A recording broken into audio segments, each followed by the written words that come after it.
अस्सलामु अलैकुम रहमतुल्लाहि वबरकातुहू। उम्मीद है आप खैरियत से होंगे। हज़रत अली रज़ी अल्लाह तआला अन्हु रिवायत करते हैं कि अब्दुल मुत्तलिब के ख़ानदान में 40 आदमी थे। एक मरतबा आप सल्लल्लाहु अलैहि वसल्लम ने उनकी दावत की। उनमें से बाज़े तो इतना मजबूत थे कि अकेले ही पूरी बकरी खा जाता और 8 सेर दूध पी जाता था। आप सल्लल्लाहु अलैहि वसल्लम ने एक ज़ा आटा और बकरी का एक पैर पकवाया। उनमें सब पेट भरकर खाया और रोटी बच गई। फिर आप सल्लल्लाहु अलैहि वसल्लम में 4 आदमी के पीने के लायक एक बड़े प्याले में दूध मंगवाया और सबको पिलाया। उन तमाम लोगों ने दूध सैर होकर पिया, फिर भी पूरा दूध बच गया। ऐसा मालूम होता था कि किसी ने पिया ही नहीं है। रसूलुल्लाह सल्लल्लाहु अलैहि वसल्लम ने फरमाया, जिन्नात की आँखों और इंसान के सतर के दरमियान पर्दा ये है कि जब मुसलमान कपड़ा उतारने का इरादा करे तो ये दुआ पढ़े, बिस्मिल्लाहिल्लज़ी ला इलाहा इल्ला हू।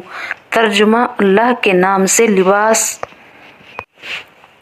उतारता हूँ जिसके सिवा कोई माबूद नहीं। एक दूसरी हदीस में है कि जब कपड़े उतारे तो बिस्मिल्लाह पढ़े। रसूलुल्लाह सल्लल्लाहु अलैहि वसल्लम ने फरमाया, अल्लाह ताला फरमाता है, जो लोग मेरे अज़मत व जलाल की वजह से आपस में मोहब्बत रखते हैं, क़यामत के दिन उनके लिए ऐसे नूर के मिंबर होंगे जिन पर अंबिया और शहदा भी रश्क करेंगे। कुरान में अल्लाह ताला फरमाता है, बलाशक जो लोग अल्लाह और उसके रसूल को उनका हुक्म न मानकर तकलीफ देता है तो अल्लाह ताला उन पर दुनिया व आखिरत में लानत करता है और उनके लिए ज़लील करने वाला अज़ाब तैयार कर रखा है। कुरान में अल्लाह ताला फरमाता है, दुनियावी ज़िंदगी में उनकी रोज़ी हमने ही तक़सीम कर रखी है और एक को दूसरे पर मर्तबे के एतबार से फजीलत दे रखी है ताकि एक दूसरे से काम लेते रहे। रसूलुल्लाह सल्लल्लाहु अलैहि वसल्लम ने फरमाया, जब तुम किसी ऐसे मोमिन को देखो जिससे दुनिया से बेरुग़बती और कम बोलने की दौलत दी गई हो तो तुम उसके पास रहा करो, इसलिए कि वो हिकमत की बात करता है। रसूलुल्लाह सल्लल्लाहु अलैहि वसल्लम ने फरमाया, जिस शख्स ने इशा की नमाज जमात के साथ पढ़ी गोया उसने आधी रात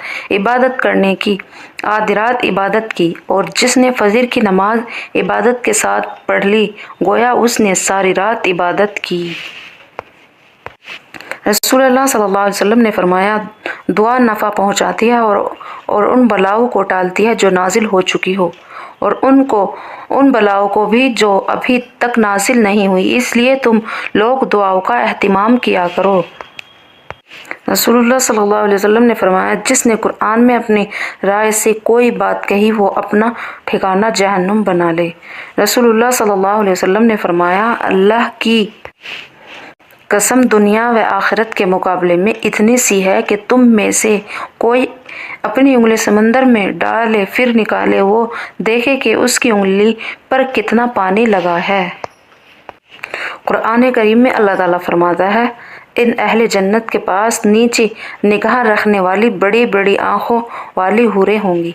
वो हूरें साफ सफाई में ऐसी होंगी कि गोया के बिछे हुए अंडे हैं गोया छिपे हुए अंडे हैं। कुरान में अल्लाह ताला फरमाता है, तुम्हारा माल और तुम्हारी औलाद आजमाइश की चीज़ है और अल्लाह ताला के यहाँ बहुत बड़ा अजर है। जहाँ तक तुमसे हो सके अल्लाह उससे डरते रहो और उसका हुक्म सुनो और फरमाबरदारी करो और अल्लाह की राह में खर्च करते रहो। अल्लाह की राह में खर्च करते रहो, इसी में तुम्हारे लिए खैर व भलाई है। और जो शख्स नफ्स की कंजूसी से बचा लिया गया वही लोग कामयाब होने वाला है। कुरान में अल्लाह ताला फरमाता है, बड़ी बर्बादी है नाप तोल में कमी करने वालों के लिए। जब लोगों से कोई चीज़ नाप तोल करके لوگوں سے کوئی چیز ناپ کر لیتے ہیں تو پورا بھر کر لیتے ہیں، اور جب لوگوں کو کوئی چیز پیمانے سے نہ کر وزن کر کے دیتے ہیں تو اس میں کمی کر دیتے ہیں۔